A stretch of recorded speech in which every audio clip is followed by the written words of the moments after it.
Alright, how's it going? I'm Ross. I'm going to show you a little bit about tethers in the hospital and the things you can kind of expect to see on patients. And first off, we got like an IV line right here. It's usually in the arm, runs to the big stand. And some things you can do with that to make sure that it's not getting snagged or caught is you can ask the nurse if they could saline lock it, which is they'll unplug it and make it so that the patient can get around easier. And if not, you can just kind of want to make sure that it's not dragging on the ground, that it's not getting snagged in anything. You can maybe have the patient hold it in their hand while you're walking, or you can hold it for them. And then also, you have the oxygen cannula, and that's going to go in the nose, around their ears, and it's going to run over to one of these tanks.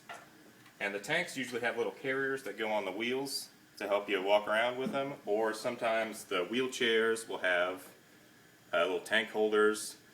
You know, you just got to check around and see what kind of equipment you have available for that kind of thing. But you cannot disconnect this because that's not something that you can discontinue. Otherwise, they won't be able to breathe very well. Right here, you have a blood pressure cuff, and that's pretty easy. If you want to take that off, you just take it off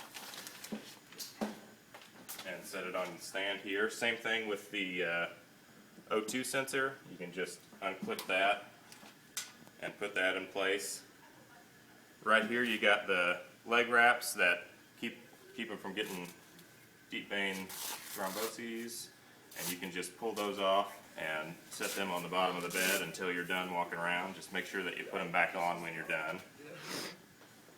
And then the last thing that we have that's really important to do is the Foley catheter. And this is important for a couple reasons. One, it's attached to a very sensitive area, so you got to be real careful when you're moving it around. And two, you always want to make sure that the bag down here is below the patient's waist. Because if it gets above their waist, the pressure will create backflow, and it'll allow the old urine to flow back up into their bladder, which is really bad and can cause really bad infections. Some kinds of things we have to help when we're ambulating patients around is we have the gait belt, straps around the waist and gives you something that you can grab onto, and then make sure that they have non-skid socks as well. That will help keep them from slipping and things like that. Alright, now we're going to go over and we're going to do a quick demonstration with our patient here.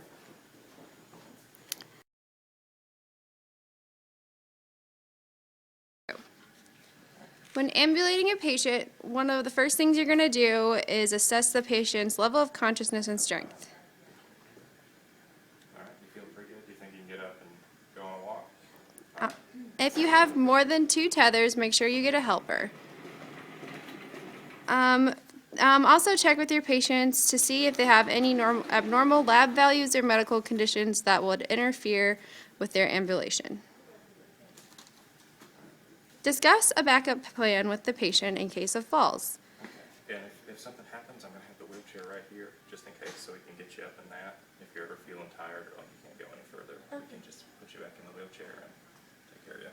Also, make sure to clear a pathway for the patient. Confirm that the bed is low and locked to make sure the patient doesn't fall. Okay. Communicate instructions clear with the patient before you begin ambulation. Okay, we're just going to get up and we're just going to walk around the room once and then come right back to bed. Is that all right? Okay. Now Ross will help the patient up so she can ambulate. Hold your walk. Stand up there. Just stand there for a minute until you get your feet under you and you don't feel like you're dizzy or anything. Make sure the Foley bag is lower than the waist to prevent black flow into the bladder. All right. Are you ready? Yeah. I'll have your oxygen tank.